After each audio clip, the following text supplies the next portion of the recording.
Bonjour et bienvenue chez French Sounds. Welcome to French Sounds. Today we're going to work on some basic spelling sound correlation rules for French. And we're going to start with an E with no accent when it's found in word final position. That E is called a mute E and is not pronounced in conversation. Its function is to make sure that the consonant that precedes it is pronounced.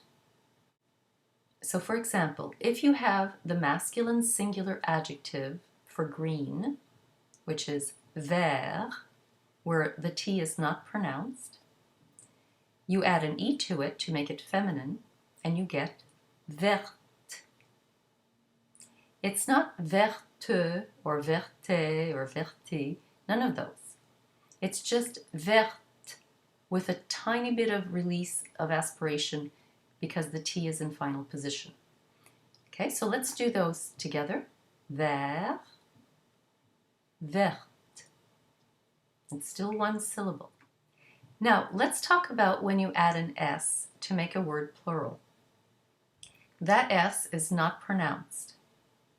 There are occasions when it might be used in a liaison situation, but in the word by itself, the S is not pronounced. So you would have, for example, the masculine singular vert, you add an S to make it masculine plural, and it's still vert. There's no difference in pronunciation. The same thing is true for the feminine. You have verte, add the S to make it feminine plural, and it's still verte. If you have an N or an M in word final position or in front of another consonant, that N or M is not pronounced, but the vowel that precedes it becomes nasalized. So for example, if you have the adjective fin, you have F-I-N, the N is not pronounced because it's in word final position, but the I in front of it becomes nasal into the sound fin. Now add an E to make that feminine, and you lose the nasal vowel, it becomes oral. So you have the E followed by the pronounced N. Fine, fine. Now, this rule about the N or M not being pronounced unless it's followed by a vowel, whether that vowel is pronounced or not, can be seen in these examples. First, you have bon,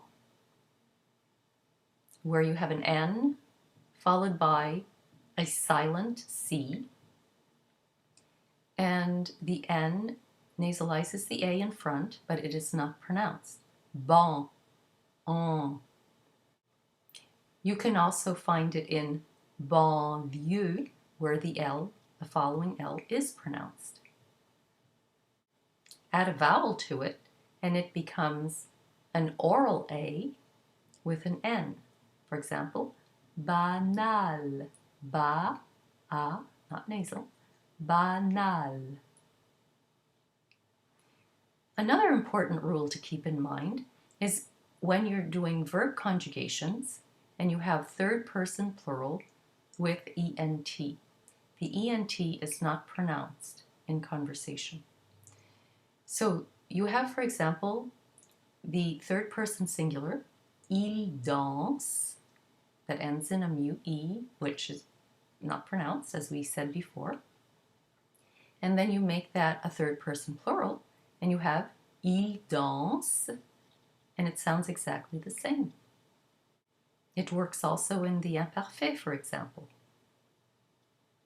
Il dansait in the singular, and il dansait in the plural.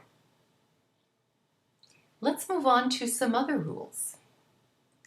When you have E with accent aigu, it's always pronounced E, and that E is the same sound as the beginning of the word aigu, accent aigu, e. It's pronounced e wherever you find it, whether it's in word final position or elsewhere.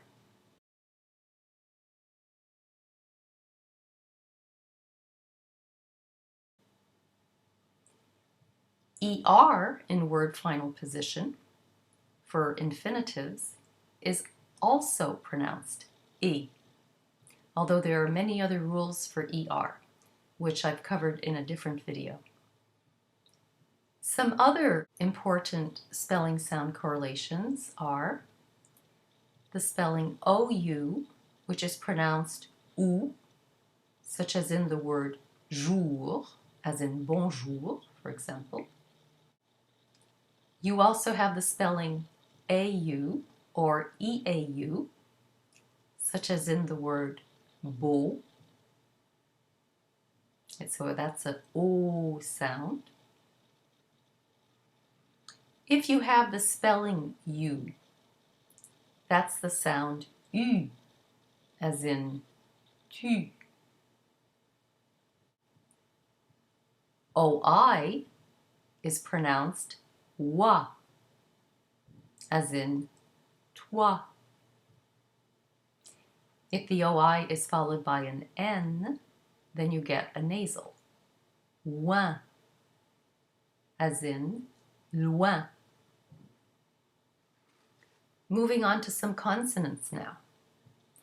When you have a single S in the spelling of the word surrounded by two vowels, that single S is pronounced as a Z sound, like a bee buzzing. If you have two S's between vowels, that is pronounced as a S, like a snake hissing. As for a G, if it's followed by E or I, it's pronounced zh, as though it were ZH in English. For example, beige. If you have a G followed by A, O, or U, it's pronounced G, as in garderie. A C follows a similar pattern. If a C is followed by E or I, it's always pronounced S. And so you have, for example, ce or merci. The C in merci never takes a cedilla because it's automatically S because of the following I. The C followed by A, O, or U, on the other hand, is K, as in cadeau, cadeau. Add a cedilla under a C that's followed by A, O, or U, and you get S, as in garçon. Coming back to the word se, that is a monosyllable pronounced with a mute E. So here the mute E has to be pronounced or else you would not have a word. And a mute E is pronounced with rounded lips, e. So you would have se, or for example, je, te, le, que, and a few others. So finally, let's talk about when you have a consonant at the very end of the word, and that consonant is not followed by either a silent or pronounced vowel. The final consonant rules in French are somewhat confusing, and sometimes it's not always easy to know whether to pronounce a final consonant or not, and for some words, in current usage, you might have a final consonant that some people pronounce and other people do not. If that consonant is a C, an F, or an L that's preceded by a pronounced vowel, those will probably be pronounced, but there are exceptions. If that's not the case, the consonant will probably not be pronounced.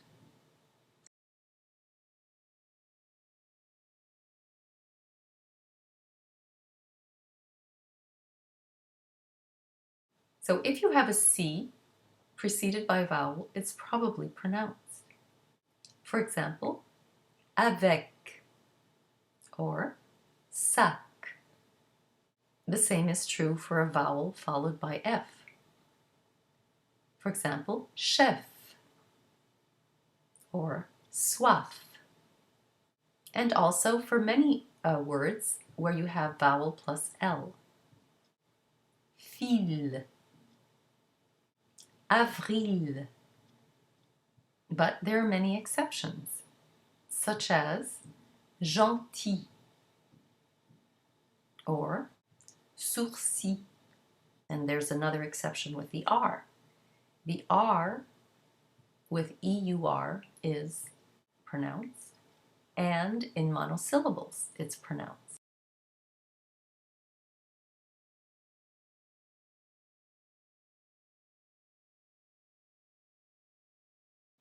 If it's ER in a monosyllabic word, it will be pronounced, such as faire or cher.